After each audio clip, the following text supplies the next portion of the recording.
Estamos en unos días interesantes, ¿verdad? Este próximo martes, no quiero, como dice el refrán, ignorar el elefante en la sala. El elefante en la sala es una manera de decir algo que es obvio y que es evidente. ¿Cuántos han tenido un elefante en la sala de su casa? ¿Usted lo ha tenido? Decorativo, no de la vida real. Decorativo, muy bien. Porque yo no sé si ha habido, a mi hija le gustan los elefantes y ella lo ha tenido decorativos en su cuarto. Pero un elefante de tamaño real, vida real, yo los he visto. Tienen la trompa larga. Yo los he visto, pero no los he tenido en la sala de casa. Y te voy a adelantar algo, creo que no caben. Pero si los tuviera sería bastante evidente. Y el elefante en la sala en el día de hoy es las elecciones. Las elecciones. Que si voy a hablar de las elecciones, no. Voy a hablar de algo más interesante. Pero sí te voy a hablar algo ahorita sobre ese episodio. De hecho, voy a estar hablando de todo eso a través de lo que vamos a compartir en el día de hoy. Eh, porque estas coyunturas, estos momentos, ¿verdad? Donde se hacen elecciones, pues vienen muchas preguntas que no necesariamente tienen que ver con quién va a ser el candidato o con quién, cuál es el mejor partido y ese tipo de cosas. Honestamente, esas preguntas o esas dinámicas son secundarias. Son secundarias a lo que es primario.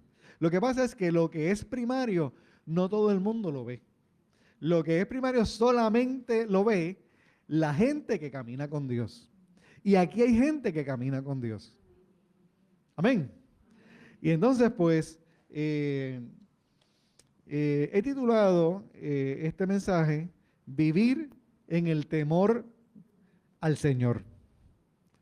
Viviendo, mejor dicho, en el temor al Señor.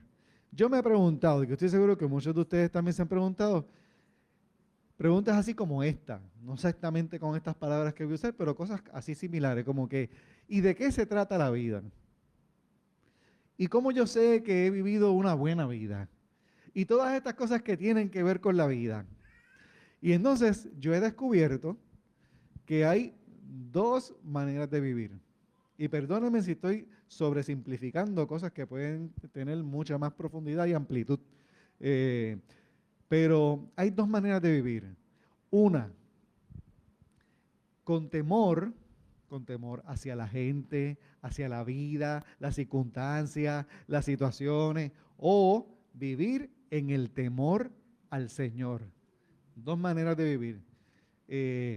Repito, en temor, como que es un temor que aterroriza, un temor que espanta, un temor que da ansiedad, un temor que atormenta, o un temor que detiene, un temor que aleja, un temor, pero hay otro temor que es el temor que acerca, que honra, que da paz, que me llena de poder, que me ayuda a ver lo que no veo con mis ojos naturales, sino que lo puedo ver con mis ojos espirituales.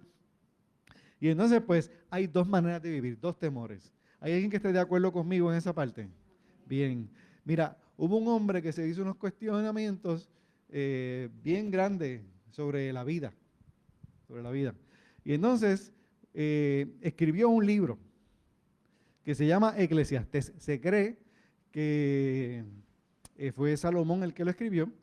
Y la mayoría de la gente tiende a pensar eso mismo, pero hay cierto debate ahí, descubrí recientemente, pero eso no es importante. Lo que es importante es que hay un detalle que cuando vamos no lo tengo aquí en mis notas, cuando vamos al original del libro de Eclesiastés, vemos que dice que en el original lo que se habla de el que escribió el libro es que es un maestro. Está hablando un maestro, pero es un maestro que vivió lo que está enseñando. O sea, no es que, porque hay maestros que te hablan de cosas que no necesariamente han vivido. Por ejemplo, yo estudié en la Escuela de Administración de Negocios en la Universidad de Puerto Rico, pero yo tenía profesores que nunca han tenido un negocio. Ellos hablaban de la teoría de cosas de negocios, etcétera, pero nunca han tenido un negocio. Pues está chévere y aprendí con ellos, pero no es lo mismo tú aprender a alguien que tenga, como dicen por ahí, calle, a tener a alguien que es como, sería un poquito, como te digo, eh, no haría sentido que, por ejemplo, un doctor que no ha sido, que no ha practicado la medicina le enseñe a otros doctores sobre la medicina. Puede enseñarle quizás de biología, puede enseñarle quizás ciertas cosas, ¿verdad? Pero teoría, pero la práctica hace la diferencia. Entonces, este maestro tenía calle, tenía experiencia, había hecho unas cosas, entonces pues él empezó a cuestionarse unas cosas y empezó a probar. Que él pues empieza a hablar que sí de cosas del trabajo, de los negocios, de experiencias, del progreso en la vida, a ver si eso era lo que realmente hacía que la vida hiciera sentido. Y entonces, y después venía y decía, eso es vanidad. Entonces tú vas a ver que como por más de 35 veces en el libro de Ezequiel dice, eso es vanidad. Que realmente esa interpretación de la palabra vanidad hay quien se la ha cuestionado. ¿Por qué? Porque en el original la palabra es Hebel. Yo no sé si así es que se dice en hebreo. Puede ser Hebel, puede ser Hebel, no sé. Se escribe H-E-V-E-L. Y entonces, eso lo que significa es vapor, humo, que eso lo que implica es que es temporero, que es fugaz, que es un enigma, que es una paradoja. Y la realidad del caso es que la vida es impredecible. A veces uno se presenta con cosas que uno jamás pensó que le iban a pasar. ¿A cuánto les ha pasado eso? Que le ha pasado cosas que jamás pensó que iba a pasar. Yo no pensé que nosotros íbamos a estar aquí en una casa iglesia en el año 2024, aquí con este lugar tan bonito, con tanta gente especial. ¿sabes? No sé, ¿sabes? Yo no tenía idea de cómo iba a ser mi vida en el 2024, pero mira, aquí estamos. Y Dios es bueno. Y yo estoy agradecido. Eh, yo no esperaba que a mis 37 años a mí me saliera un aneurisma cerebral. Cuando no tengo 37 ahora, pues, tranquilo, tranquilo. Tengo 52 y cumplo 53. Por reírse, mira, el cumpleaños mío es en diciembre para que lo apunte ahí. Castigado. No, mira, cuando yo tuve 37 años, pues me salió un aneurisma cerebral. Yo no esperaba que eso me pasara. Y mucho menos a esa edad. De hecho, yo tuve un tiempo que yo tenía eso y yo decía, pero es que no, ¿sabes? Como que yo no sentía, yo pensaba que yo estaba como en Disney, como que esto no hace sentido porque yo siempre he sido un tipo saludable, Bueno, lo que me pasó a mí es algo bastante similar a lo que le está pasando a la esposa de Juan Dalmau. Exactamente lo mismo. El de ella es mucho más severo. El de ella es mucho más severo. eh, aunque yo estuve a mayor riesgo que ella, porque yo tuve los episodios un domingo y no fue hasta el jueves que llegué al médico, porque yo estuve por ahí paseando de médicos a médicos y de salas de emergencia a sala de emergencia. Y en la última sala de emergencia que visité, que fue el martes, me dijeron, tú lo que tienes es, ¿cómo es que le llamas esto cuando uno le... Tú tienes sinusitis. El doctor me dijo, tú tienes sinusitis porque eso me dio a mí la semana, hace como 2 semanas. Y yo tenía un dolor tan y tan y tan salvaje que nunca me había dado en mi vida, que yo le dije, sí, ok. El doctor se fue, yo me levanté y me fui. Olvídate de darme de baja, de llenar el papel, olvídate de eso, a mí no me importó nada. Yo me fui de allí, porque, ¿sabes? Eso era una cosa terrible. Bueno, el punto es que estuve yendo de médicos en médicos para que hasta que llegué a uno que me dijo, no, párate, vamos a hacer algo, vamos a mandarte a hacer estas cosas y de una vez vamos a hacerte una cartita para que de ahí vayas directamente para centro médico, para centro médico, porque donde único atendían este tipo de cosas en aquel momento era allí. O sea, la neurocirugía y todo ese tipo de cosas era allí. No me lo esperaba, pero me sucedió. Entonces, y así es la vida. Entonces, por eso entiendo que los que interpretaron lo que decía como Hebel en la escritura, en el libro de Eclesiastés, pues le decían vanidad, porque eso es algo etéreo, algo que se va, algo que se fuma. Porque ¿cuántos aquí han tratado de coger el humo en sus manos? Lo hemos tratado, pero no lo podemos retener. Eso es algo que se va, es fugaz. Y así pues el libro de Eclesiastés tú ves que esta persona que sí sembró, que sí construyó, que sí estudió, que sí buscó y hizo todas las cosas habidas y por haber, tuvo todas las experiencias habidas y por haber que un ser humano puede imaginarse que pueda tener. Él las experimentó. Y en el último capítulo, que es el capítulo 12, en el versículo 13 dice, en conclusión, te lo voy a leer, no sé si los muchachos lo tengan, míralo ahí. La conclusión de todo esto es, cuando todo se ha oído, es esta. O sea, cuando todo se ha oído es que cuando ya dije todo lo que iba a decir, teme a Dios. ¿Cuántos pueden decir teme a Dios? Y guarda sus mandamientos, porque esto concierne a toda persona. O sea, que esto le aplica a todo el mundo. La última vez que busqué la palabra todo el mundo en el original arameo, griego y latín, descubrí que todo es todo, el mundo. Entonces, pues, nos aplica a todos. ¿Qué nos aplica? Nos aplica temer a Dios. Ahora, te dije que hay dos maneras de vivir. Temiendo a Dios y temiendo al mundo o viviendo en temor más bien. Entonces, ¿qué sucede? Que cuando hablamos de temor, pues eso hay que como que un poquito desmenuzarlo porque, para estar claro, porque el temor no es que tengamos terror de Dios, es todo lo contrario. Es que tengamos una reverencia porque entendemos su poder, lo grandioso, lo maravilloso, lo poderoso, lo fuerte de Dios, que tenemos que de alguna manera como que aguantarnos, vamos a tener esta deferencia, vamos a tener este respeto, vamos a tener esta consideración, vamos a, sobre todas las cosas, vamos a adorarlo. Si hay algo que inspira a la gente a adorar, tiene que ser el temor a Dios. Porque el Dios no te quiere hacer daño. Dios nos ama. Él nos ama, pero nosotros necesitamos entender que Él es más grande que nosotros, que es más poderoso. Porque si no lo hacemos así, entonces vamos a escoger a otro Dios. Y ya mismo te voy a decir cuál es el Dios de este tiempo. Y una cosa que pasa es que yo asumo que ustedes en muchas ocasiones se han encontrado con gente que teme al Señor, que son temerosas de Dios. Y cuando tú los escuchas y cuando tú estás cerca de su presencia, hay algo muy bueno que sucede y es que uno se anima a tener ese mismo sentir. O sea, uno se anima a acercarse a Dios. Bueno, nos pasa con la pastora, nos pasa con la gente que aquí predica y con mucha otra gente que escuchamos, que tú lo escuchas y algo empieza a arder en tu corazón. Wow, yo quiero eso que está pasándole a esta persona. Yo quiero tener ese mismo sentir hacia Dios. Yo quiero conocer eso mismo. A mí me ha pasado muchas veces. ¿Les ha pasado a ustedes? Y uno dice, wow, eso es contagioso. El temor a Dios tiene que ser contagioso. El temor a Dios tiene que atraerte hacia Él. No te debe de alejar de Dios. ¿Qué pasa cuando alguien deja de orar? ¿Qué pasa cuando alguien cae en pecado? ¿Qué pasa cuando alguien deja de congregarse? Pues es que hubo una pérdida. Perdimos lo más importante, el temor a Dios.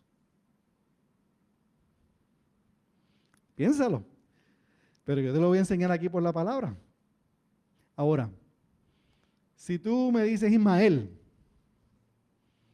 ¿qué es el temor a Dios? En palabras puertorriqueñas boricuas, claras y sensatas, arroz y habichuela, que cada vez que alguien habla de comida en las predicaciones se pierde la comunión por completo y ya yo acabo de cometer ese error otra vez. La semana pasada Eduardo se puso a hablar de lechón y se desencadenó por ahí una cuestión y hubo unos que estaban empezaron a dar recetas, no, porque métele pan y métele aquello. Yo no voy a hacer eso, voy a tratar. Entonces, si yo te voy a decir qué es el temor del Señor o el temor al Señor, es querer lo que Dios quiere, amar lo que Dios ama, odiar lo que Dios odia, vivir como Dios quiere que yo viva. ¿Se entendió eso? Está claro, está bueno. Entonces, mírate aquí lo que dice en... déjame poner esta paginita aquí para acordarme de algo. Déjame hacer algo, perdóname.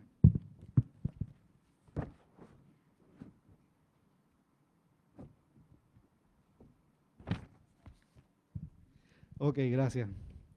Voy a buscar aquí en Éxodo. Yo sé que la mayoría de nosotros aquí conocemos a Moisés. Moisés, cada vez que pienso en Moisés, en la historia de Moisés, me marcó, es increíble, ¿verdad? Esta última predicación que Ginette hizo la última vez que pues, estuvo compartiendo la palabra con nosotros, que ella habló de Jocabet, la mamá de Moisés. Jocabet era la mamá de Moisés. Y entonces, pues, siempre traigo a memoria eso y lo que eso implicó. Creo que fue un Día de las Madres que Ginette estuvo. Ginette está por ahí. Ahí está. Jocabet era, ¿verdad? Muy bien. Y fue el Día de las Madres que predicaste. ¿No te acuerdas? No fue el Día de las Madres, pues, pero tenía que ver con las madres. Se tocó el tema de las madres, de alguna manera. Entonces, perdóneme, que tengo que asociarlo con algo. Entonces, ¿qué sucede? Pues ella trajo esa palabra y me acuerdo de Moisés porque ahí fue que empezó la vida de Moisés. En todo este proceso donde la mamá de Moisés, Jocabet, hace esta planificación estratégica para salvarlo porque había un decreto de muerte sobre los niños. Hay un refrán que dice por ahí que el pueblo que no conoce esa historia está propenso a que la repita, ¿verdad? Y la realidad del caso es que la historia se repite. Eso es un refrán de la calle, ¿verdad? Y quizás hay gente que pueden tener algunas aplicaciones bíblicas de eso, pero no nos vamos a meter en ese tema. Lo que yo sí te puedo decir es que lo que estamos viviendo hoy está escrito. Eso sí te lo puedo decir. O sea, no estamos enfrentando cosas nuevas, no estamos cosas para las que Dios no nos haya preparado. O sea, no estamos, pero lo que pasa es que si yo no conozco la palabra, si yo no conozco lo que Dios dice, si yo no conozco los principios de Dios, no los puedo enfrentar correctamente. Voy a estar desarmado, voy a estar frágil. Entonces, ¿qué sucede? Pues tenemos a Moisés que pasa por todo esto. Moisés es el hombre que Dios termina usando para libertar al pueblo de Israel. Él es escogido y llamado. Lo que pasa es que Moisés se crió en el palacio del faraón, se crió bien, en un buen lugar, en una buena posición, con buenos recursos, sin que le faltara nada. Pero en su corazón había una carga y era por su pueblo. Y un buen día, pues él ve esta injusticia que se está cometiendo y él mira para aquí, para allá y le da garrote a la persona, al egipcio que le estaba haciendo daño, al israelita y lo mata. Lo mató. Y entonces, pues, ¿qué pasa? Luego se da cuenta que la gente sabía que había sido él y pues entonces ahí él huyó y entonces la vida de él cambió por completo porque de ser una persona que estaba viviendo con toda, no solamente con todas sus necesidades cubiertas, sino que estaba viviendo probablemente en los mayores lujos que se pudiera vivir en el tiempo que él vivió. Pasó a ser una persona que él se describe a sí mismo cuando tiene un hijo por allá, cuando se va a lo lejos de Egipto, pues él allá consigue una esposa que se llama Séfora, que si tú compras maquillaje, pues sabes ese nombre. Pero no tiene, yo no creo que tenga nada que ver. Cualquier cosa, yo no compro maquillaje, pero pues, pero la que me acompaña de por vida, pues, compra alguito. Y entonces, pues, ¿qué sucede? Ella se casa con él, y esta mujer es importante en la vida de Moisés porque también le salva la vida a Moisés en un momento dado. Pero esa es esta historia. Y entonces, pues, y en el proceso del llamado, y esto lo traigo como, ¿verdad? Como un comentario al cárcel, y a veces las mujeres, particularmente las esposas, tienen que tener bien presente la bendición que pueden ser para sus esposos, cómo los pueden ayudar en muchas ocasiones, cómo tienen es importante ese discernimiento, esa capacidad para ver cosas que a veces el hombre pues, puede estar enfocado en unas cosas, pero hay esa voz que está ahí, que tiene que estar saturada de sabiduría y de unción para juntos, ¿verdad?, hacer lo correcto delante de Dios. Pero el punto es que Moisés pues está en este proceso, Dios le habla, Dios lo llama, y cuando Moisés tiene un hijo con Séfora que se llamaba Gerson, él le pone a ese hijo, porque acuérdate que los nombres de los hijos son un reflejo de los tiempos, de las temporadas que estamos viviendo, de cómo ese nacimiento o esa criatura que empezó es un mensaje de las circunstancias de vida o de hacia dónde vamos. Entonces, pues él le llamó a ese hijo Gerson porque él era extranjero en tierra extraña. Entonces, ¿qué pasa?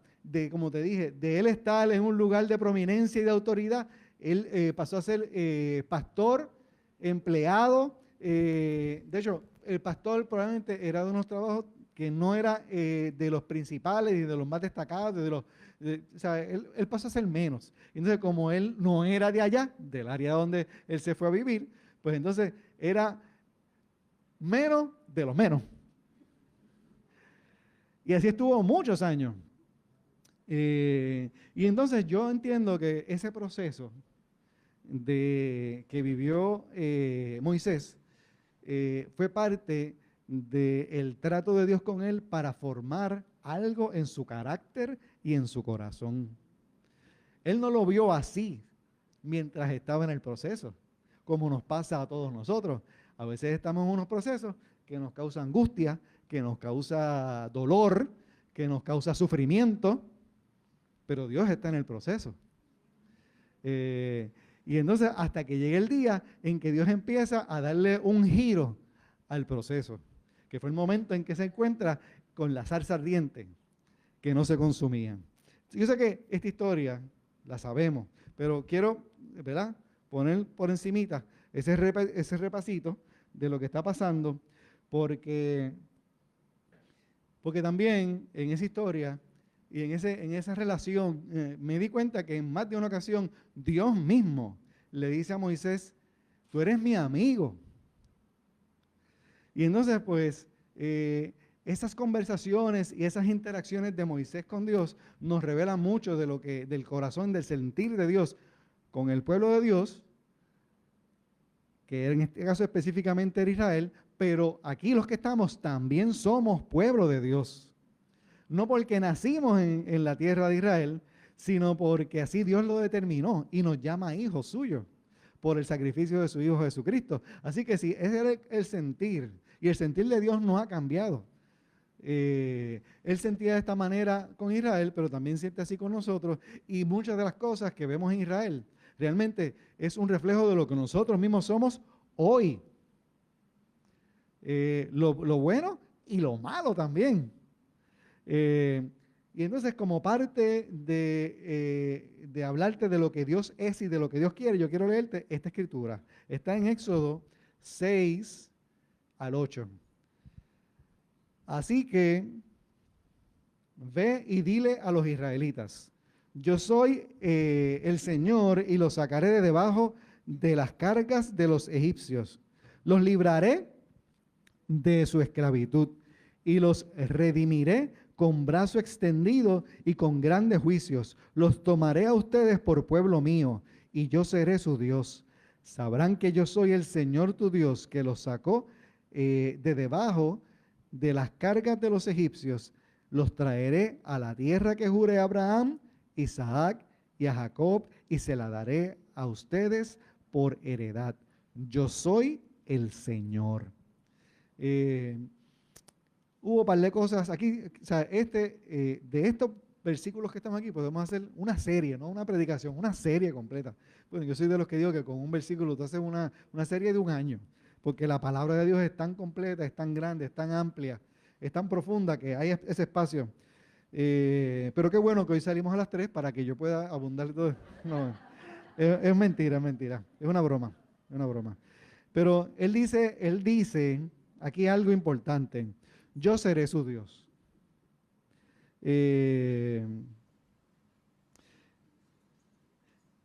Él dice, yo seré su Dios. Yo creo que Dios quiere ser mi Dios. Dios es mi Dios. Ahora, pero cuando yo veo toda esa historia del pueblo de Israel, yo me pregunto,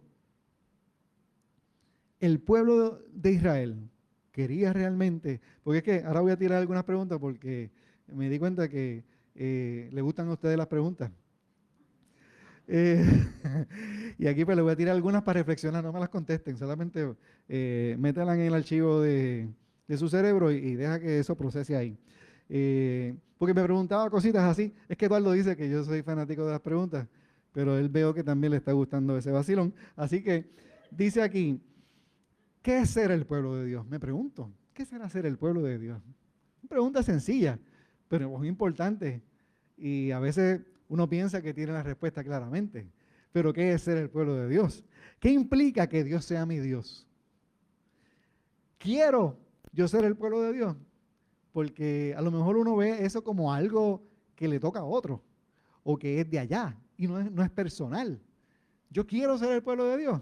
Bueno, si no sé qué es ser el pueblo de Dios, no puedo quererlo. Pues entonces un poquito tengo que saber qué es ser el pueblo de Dios. Ahora, también me puedo preguntar, ¿y yo soy el pueblo de Dios? Ahora, hoy. Pero la pregunta que más me gustó es esta. ¿Dios es mi Dios? ¿O yo tengo otro Dios? Eh,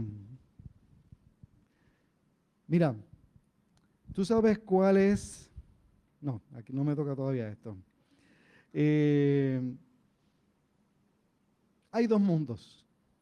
Está el mundo espiritual y está lo terrenal. Lo espiritual y lo terrenal. Déjame decirte que también Dios dijo que Él quería libertarnos. Él quería libertar al pueblo de Israel.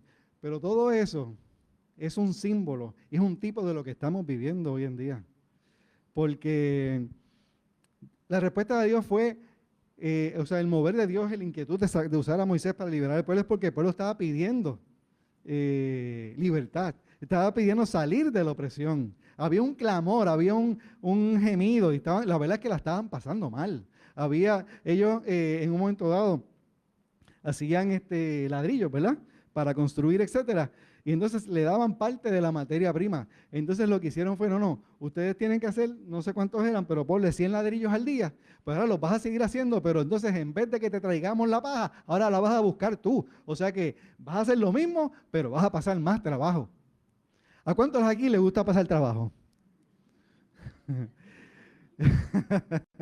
Mira, hay veces que yo veo mi vida, el Señor me ha permitido ver cosas en diferentes lugares, en diferentes personas, y uno dice, la verdad es que somos bien bendecidos. Somos bien bendecidos. Qué fácil es abrir la pluma y que salga agua. Qué fácil es que uno necesite ir al baño y pueda ir uno tenga un baño en su cuarto. ¿Cuántos tienen baño en su cuarto? Es una bendición. Tú no sabes la cantidad de veces que yo he ido al baño y he tenido que darle gracias. Bueno, es que el baño mío se ha convertido casi en un lugar secreto. Porque yo doy tantas gracias allí como las puedo dar en otro ambiente. Digo, estas cosas pueden parecer chistosas y perdónenme si pueden ser ofensivas para algunos de ustedes. Lo que pasa es que yo he aprendido a apreciar y a dar gracias a Dios en lo sencillo, en lo básico, en lo que nosotros damos por sentado. Y estoy usando ejemplos un poquito quizás drásticos y gráficos, pero es para crear conciencia de que somos un pueblo bendecido.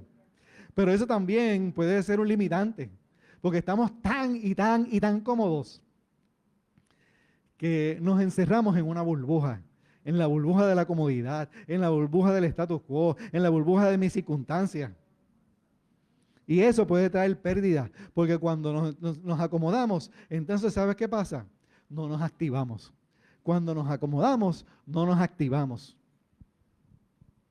Dice aquí que, mira para que veas cómo es que funciona el mundo. Éxodo 3, 7 y 8, la primera parte del 8, dice, y el Señor dijo, ciertamente he visto la aflicción de mi pueblo que está en Egipto, y he escuchado su clamor a causa de sus capataces, pues estoy consciente de sus sufrimientos, y he descendido para librarlos de la mano de los egipcios. Mira, Dios hizo muchas cosas con el pueblo de Israel mientras ellos salieron, luego de que salieron de, nada más salir del pueblo de Egipto, fue algo milagroso y sobrenatural. Tú sabes que estuvo estos procesos de las plagas y de hecho Dios lo hizo de esa manera con toda la intención y alevosía. Pero los libertó de allí, los sacó de allí. De allí, pues, luego los hizo cruzar el Mar Rojo, luego les dio maná, luego les dio, hizo que el agua saliera de las rocas, hubo una nube que los cubría durante el día, la columna de fuego por la noche. Dios le dio victoria en la guerra contra los amalecitas. Muchas cosas pasaron. ¿Cuántos aquí pueden hacer un recuento de sus vidas, de todas las bendiciones que el Señor ha depositado en ustedes? Tú sabes que una de las cosas que Dios hizo con el pueblo de Israel fue que Él empezó a establecer unas celebraciones. Por ejemplo, una de ellas era la Pascua. Y la Pascua lo que tenía la intención era de que recordaran que Dios los había sacado de Egipto para llevarlos a la tierra prometida. Esa es la intención de la Pascua. Pero ¿y por qué tú crees que Dios le hacía hacer esos procesos? Pues porque la naturaleza humana de nosotros es a olvidar. Se nos olvida. Y el Señor, que lo sabe todo y que lo entiende todo, nos dice, no, mira, vamos a cada cierto tiempo, tienes que recordar. Yo me he dado cuenta que yo soy un tipo de persona que funciona bajo presión. Y una manera de yo obligarme a hacer ciertas cosas, es ponerlos en agenda. Ponerlo, lo tengo que hacer. Esto me toca tal día, tal hora. Y a la hora que me toca, pues, tengo un recordatorio. Que si a veces soy estricto con mi agenda, pues no necesariamente. Pero me ayuda mucho a mí. Esa es una manera de yo trabajar conmigo. Cada persona, ¿verdad?, tiene su forma de funcionar. Pero Dios no los obligaba. Dios le dijo, mira, hazlo de esta manera. Lo que pasa es que el problema que hubo con eso es que ellos empezaron a adorar más las instrucciones que a Dios que al Dios de las instrucciones. Se le olvidaron que no pudieron entender, más bien, que había una razón de ser, de hacer las cosas. Ahora nosotros estamos ahora en un momento distinto, porque nosotros podemos ver lo que pasó y la intención de por qué se creó, de por qué necesitamos recordar cómo es que Dios hace las cosas en nuestra vida, de por qué necesitamos agradecer, porque el agradecimiento es una, medicina y dos, libertad.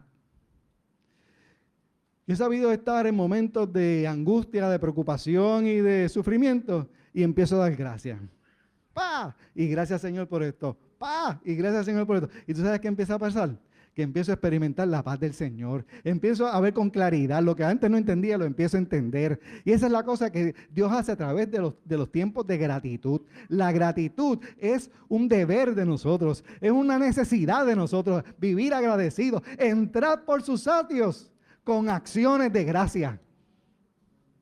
Y a veces que lo que necesitamos para tener paz en nuestro corazón y para vivir como Dios quiere que vivamos es ser agradecidos. Entonces, Dios hizo todas esas cosas con el pueblo de Israel. Pero te voy a leer algo que está en Éxodo 32, porque entonces me gustaría que tú vieras cómo era que el pueblo de Dios respondió. El pueblo de Israel respondió a lo que Dios hizo. Dios fue bueno con ellos. Dígame alguien, Dios fue bueno con ellos. Y Dios ha sido bueno con nosotros.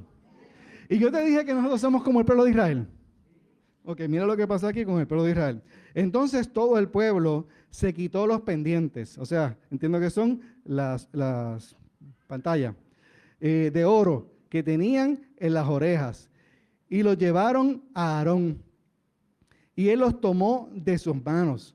Y les dio forma con buril. E hizo de ellos un becerro de fundición. Y ellos dijeron, el pueblo de Israel dijo, óyete esto, y cuando te digo está hablando del becerro de oro, este es tu Dios Israel, que te ha sacado de la tierra de Egipto. Mira, yo estoy allí, yo cojo ese becerro y se lo rompo en la cabeza. Perdóneme, eso lo dije porque se me salió. Pero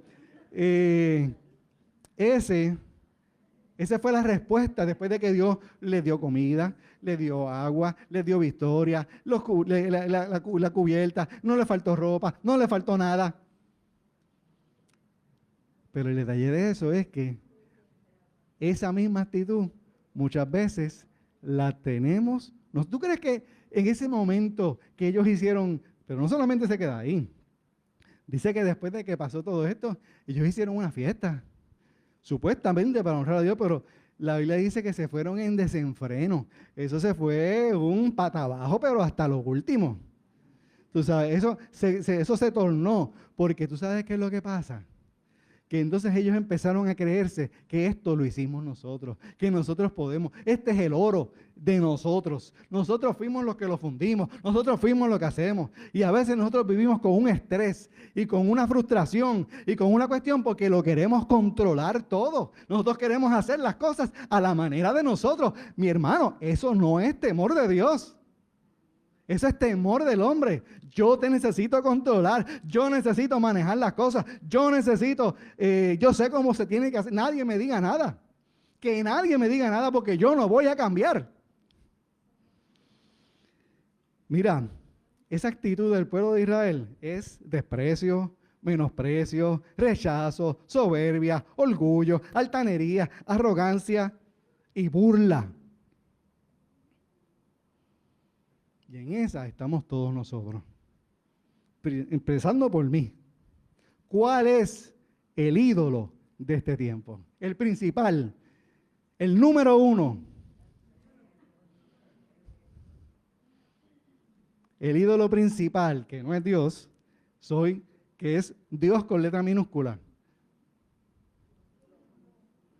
Somos nosotros lo que yo quiero.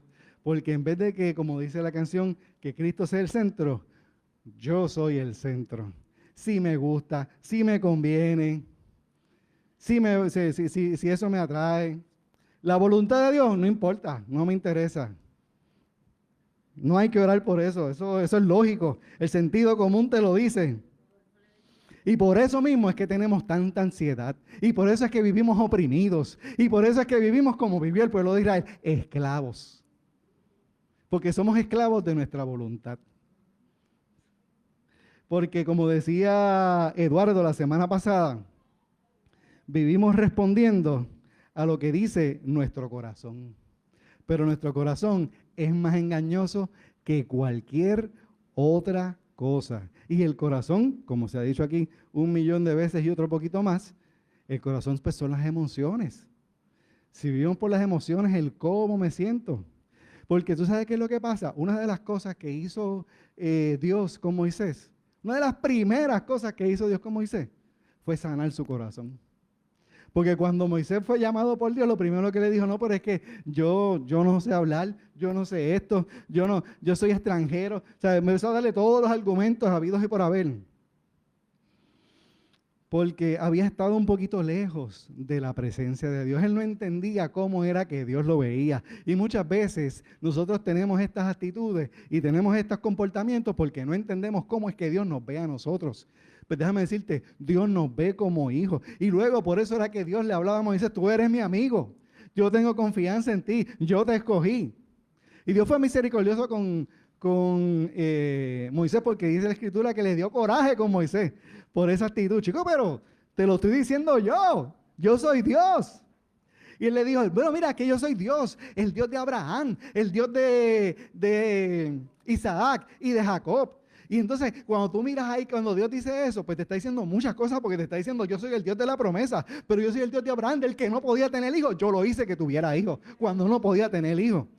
Y cuando la esposa de Isaac era estéril, yo también hice que ella tuviera hijos. Y cuando Jacob, que era un engañador, que estaba haciendo la persona que le había robado la bendición a su hermano, ¿sabes qué? Yo lo restituí, lo levanté como príncipe, le cambié el nombre de Jacob, pero yo le puse el nombre de Israel, que es príncipe con Dios. Y entonces esas son las cosas que Dios hace. Dios es un Dios que restaura y Dios es un Dios que tiene poder. Pero el problema que hay es que no experimentamos el poder de Dios. ¿Por qué? Porque no tenemos temor de Dios.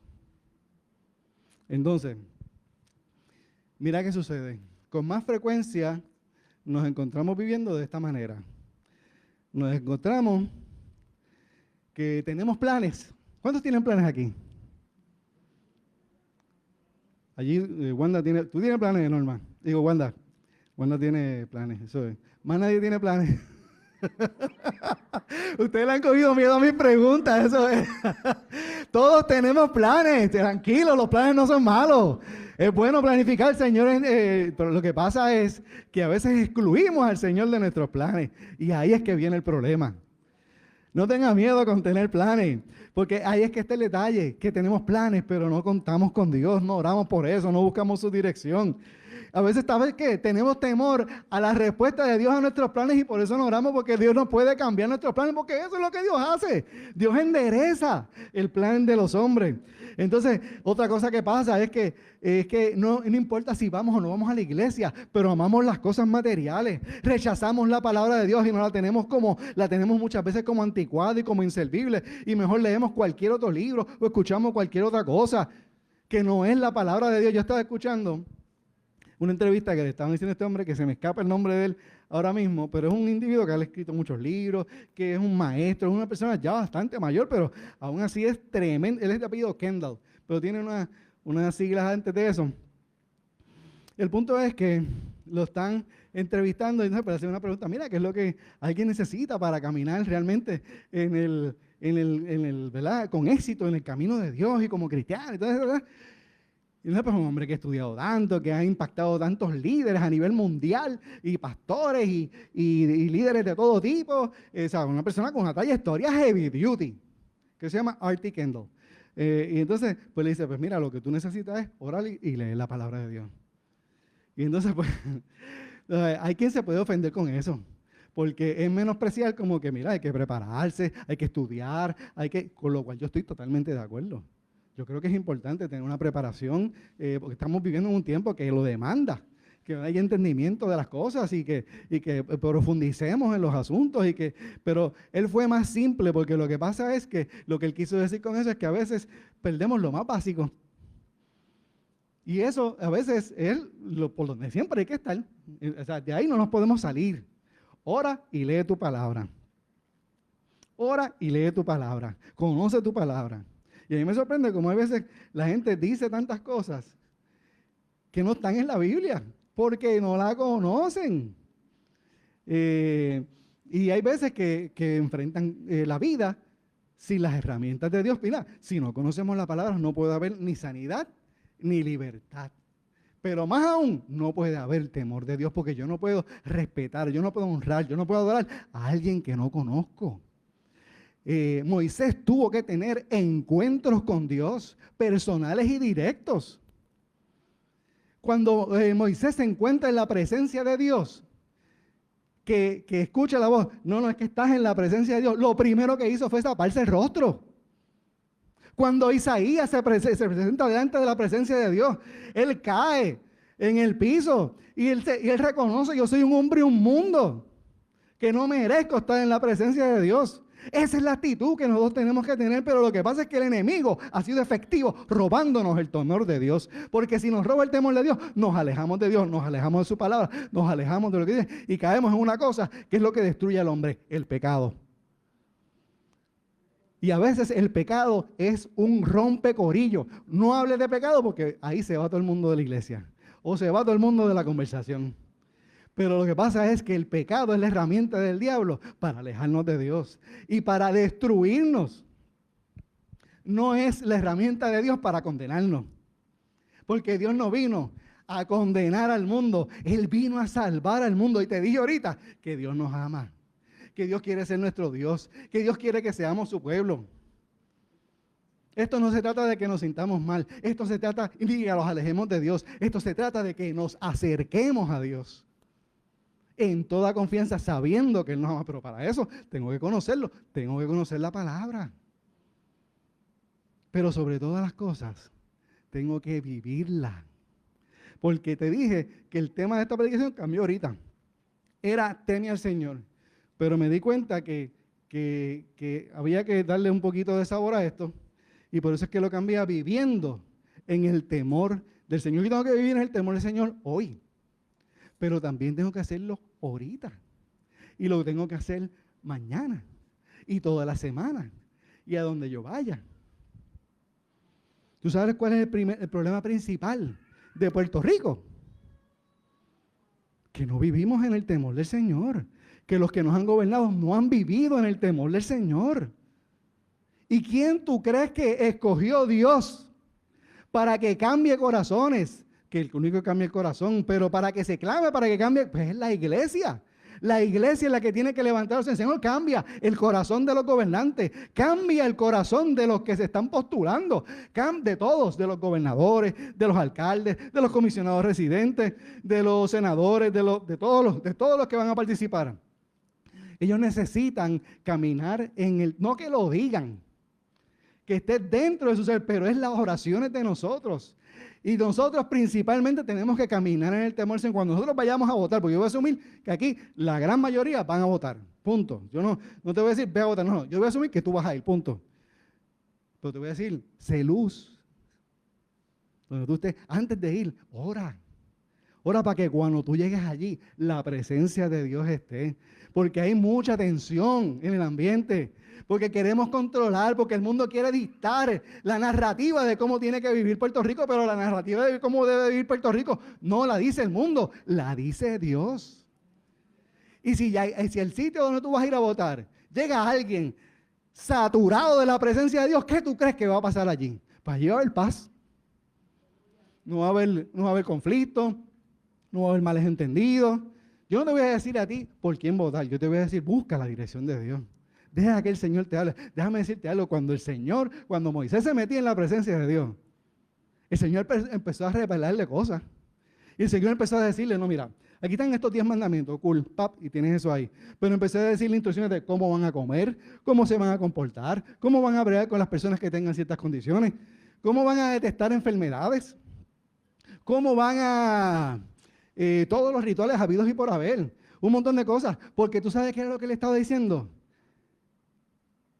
La cultura de ustedes la determino yo. Esto es un conocimiento superior. Pero eso nadie lo podía descubrir a menos que estuviera en la presencia del Señor. Cuando el que traía eso al pueblo era Moisés. Pero era Moisés porque era Moisés que se metía allá. Y el Señor le dijo a él, ven tú. El pueblo, manténlo ahí. No era porque Dios no le quería revelar al pueblo ni que quería que el pueblo se acercara al Señor. De la misma manera que Moisés se acercaba.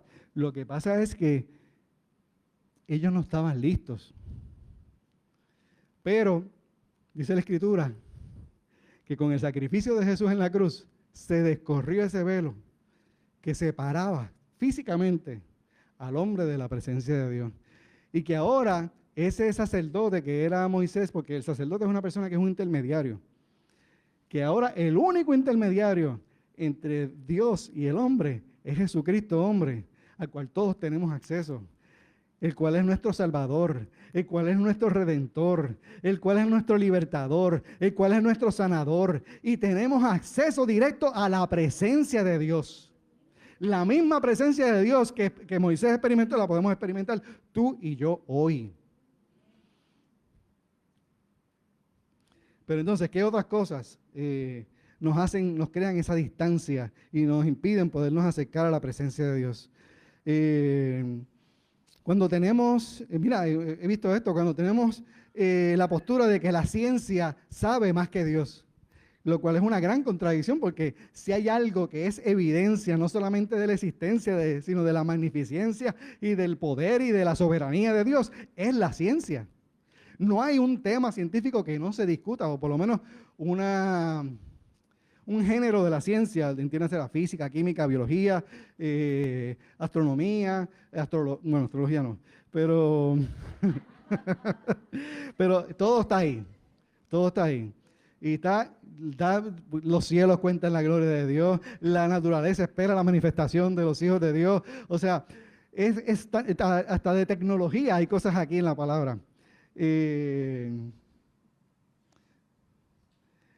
Hay una serie que hay algunos aquí, Trekkies probablemente, que se llama Star Trek.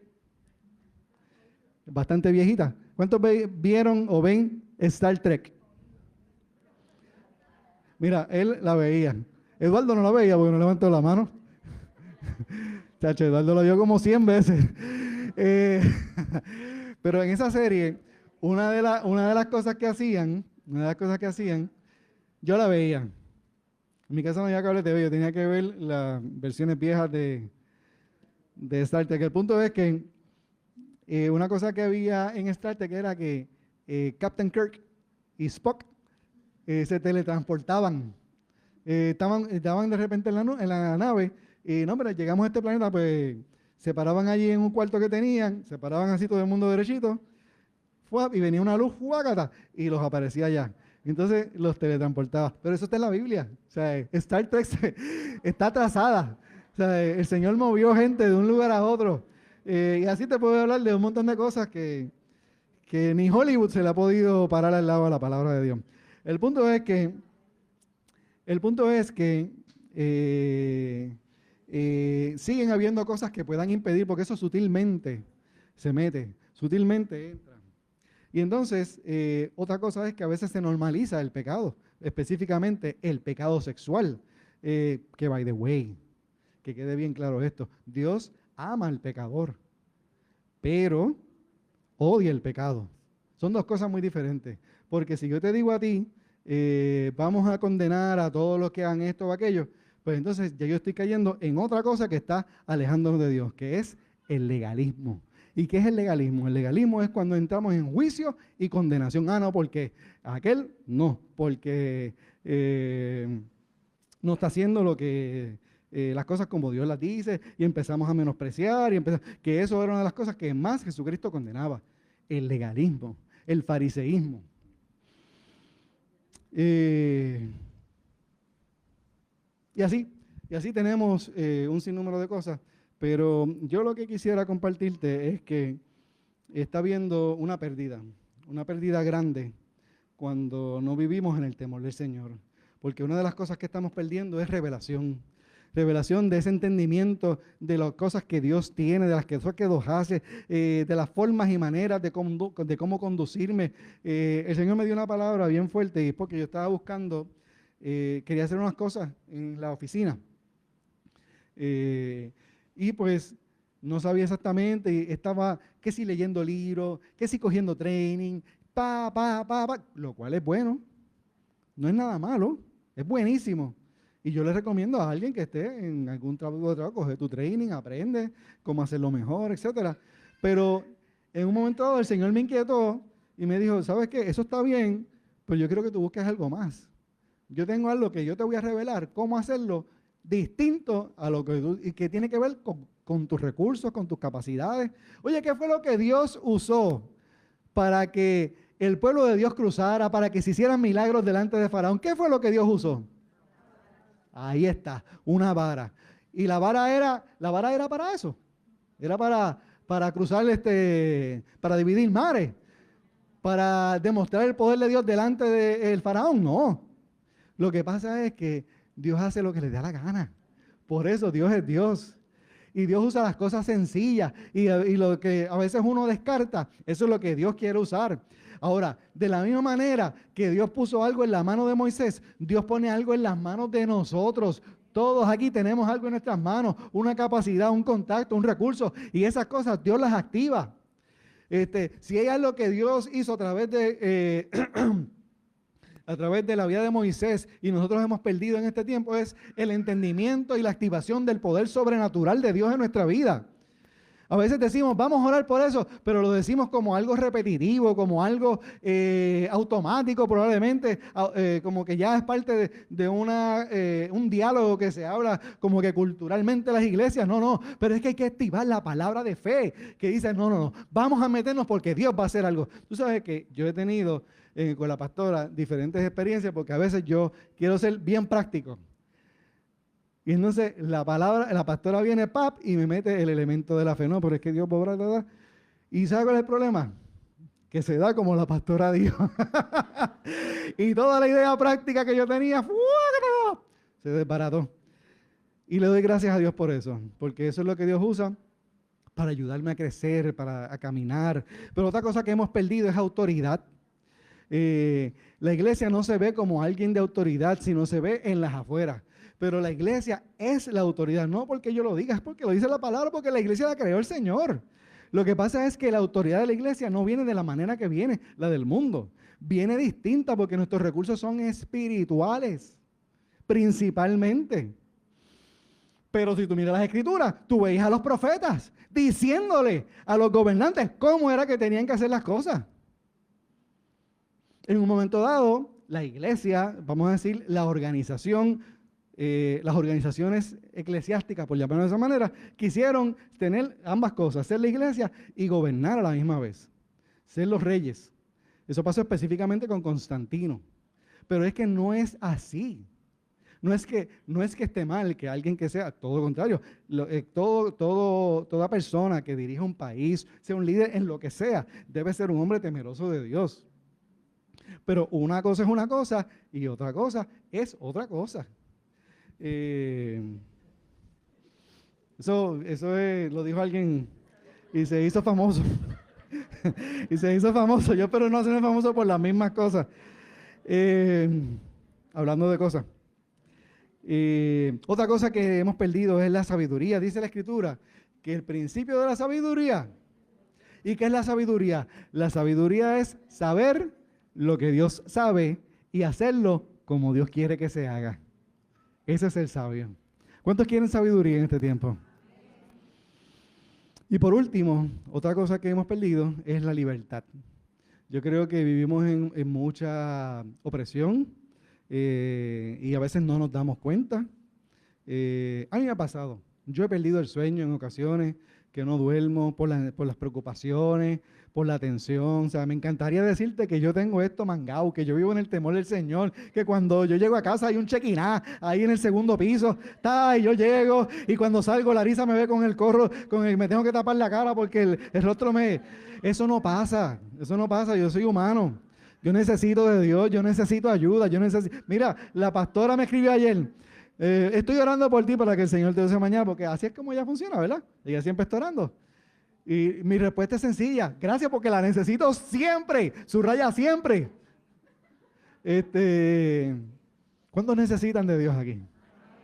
Tú sabes, yo creo que el Señor está llamándonos a vivir en el temor del Señor, no en el temor del terror, no en el temor que se aleja, vivir en el temor del Señor que lo conoce, que habla de que, mira, yo creo que, y lo profetizo, que aquí hay gente que se van a levantar en un temor del Señor que va a ser contagioso, que van a llegar a los trabajos, que van a llegar a las citas médicas, que van a llegar a las escuelas, que van a llegar a las urbanizaciones, que van a llegar aquí y van a contagiar a alguien, que van a estar en las tiendas y van a contagiar a alguien con el temor del Señor. Que allí van a haber convicciones, que allí Dios van a orar para que alguien se sane y Dios lo va a sanar, que allí alguien va a tener atadura de la que sea y Dios lo va a libertar. ¿Cuántos quieren recibir eso y cuántos quieren caminar en eso en el nombre de Jesús?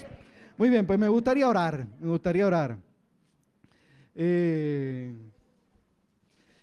Pero me gustaría hacer una oración que le hiciéramos todos, pero de manera individual. Vamos a estar de pie y si por acá el grupo de oración se puede acercar.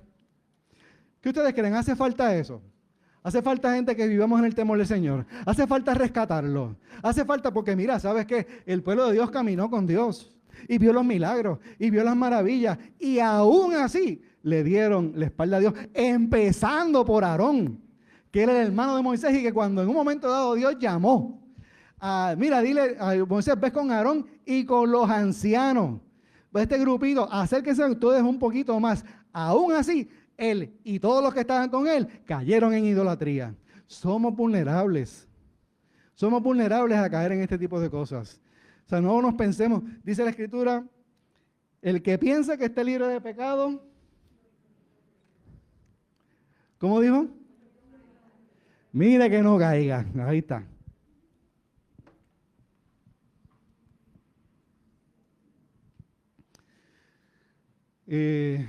Y pues la oración que me gustaría que hiciéramos es una oración, es la oración que abre puertas a la presencia de Dios. ¿Cuál es esa oración? Esa es la oración de humillación, esa es la oración de arrepentimiento.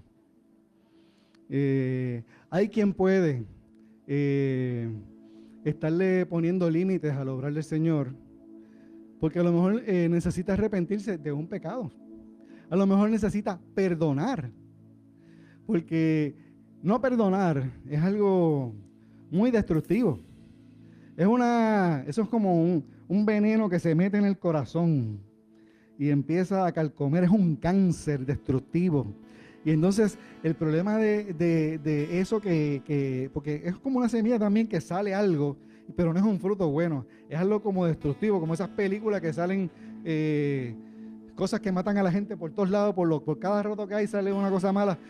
Así mismo es el temor, la falta de perdón, y entonces eso empieza a contaminar al que está al lado, al que está al frente, al que está atrás, al que está arriba, y empieza a regar el veneno por ahí, y entonces se crean ambientes a veces en las familias, en los lugares de trabajo, donde hay hostilidad, donde hay una tensión continua. Pero Dios no es ese Dios. Dios es un Dios de paz. Dios es un Dios que trae paz, y solamente en la presencia de Dios es que podemos perdonar, es que podemos tener eso de Él que nos hace ver las cosas como Él las ve. Y entonces, para que podamos pedir perdón, para que podamos cambiar nuestra actitud y ser gente de paz, gente de paz. Tú sabes que a veces guiar en Puerto Rico es difícil. Pero yo tengo un tío, ya está en la presencia del Señor, que me enseñó algo bien sencillo. Él estaba bastante más en la calle que yo. Y entonces, él tenía alguna situación en la calle y él empezaba a bendecir a la persona que le hizo el corte de pastelillo. Te bendigo, tú que vas ahí te bendigo. Y te digo una cosa, y mi tío tenía su pique, vamos a decirlo de esta manera, pero eso lo ganó. Eso lo ganó, y entonces le empezaba a bendecir. Oye, cuán diferente. Esta es una imagen mental, esta es una película. Cuán diferente puede ser mi vida si yo vivo con esa actitud cuando voy en el carro. Cuán diferente puede ser mi actitud si yo estoy en la presencia de Dios todos los días. ¿Qué cosas tú quieras que el Señor te revele? ¿Qué misterios porque es que Él quiere hacerlo. Él quiere mostrarte. Porque hay cosas que tienen que cambiar. Tienen que cambiar, ¿por qué? Porque tiene que Él ser el centro de todas mis decisiones, de todas mis circunstancias, en mi familia, en mi trabajo, en Puerto Rico. Y tenemos que ganar eso. Así que vamos a orar, vamos a orar. Vamos a orar pidiéndole al Señor, perdóname. Empieza por ahí, perdóname, Señor. Yo me arrepiento. Yo te pido que Dios, esa actitud que había tenido en el pasado, esa distancia que yo había creado entre tú y yo, perdóname, Señor, por abrir esa brecha. Perdóname, Señor, por resistirme a obedecer lo que tú pides de mí. Perdóname, Señor, por cerrar mis oídos a tu palabra, por abrirlos a los consejos de los malos, por abrirlos a las recomendaciones del enemigo. Perdóname, Señor. Perdóname, Señor. Yo no quiero vivir lejos de ti. Yo quiero vivir cerca de ti. Revélame qué cosas yo estoy poniendo que están obstruyendo la cercanía contigo. Que tengamos una relación más profunda donde yo conozca tu querer, tu sentir, conozca lo que tú amas, Señor, y lo ame. Conozca lo que tú odias y lo odie. Padre, ayúdame a ser como tú. Necesito ser como tú. También, Señor, sana mi identidad, porque yo no quiero vivir ni hablar como un huérfano. Yo quiero vivir como hijo de Dios que soy, como hija de Dios que soy. Ayúdame, Señor, a hacerlo de esta manera, porque tú eres el Dios que siempre está presente. Tú eres el Dios que me ama. Tú eres el Dios que me conoce. Tú eres el Dios que tiene planes conmigo. Señor, te presento mis planes. Te presento mis sueños. Te presento las cosas que hay en mi corazón, Señor. Escudriñalo y dirígeme. Tu voluntad, Señor, es buena, agradable y perfecta. Yo he querido dirigir mi vida, yo he querido controlarlo todo, pero hoy renuncio al control. Hoy suelto mi voluntad en tus manos y recibo, Señor, la paz que viene y la libertad que tú depositas cuando yo rindo mi voluntad a ti. Gracias, Señor. Gracias, Padre. Porque vivir como tú quieres que yo viva es la mayor de las bendiciones. Yo quiero ser bendecido. Bendecido a la manera tuya, porque la bendición tuya es la que enriquece y no añade tristeza con ella.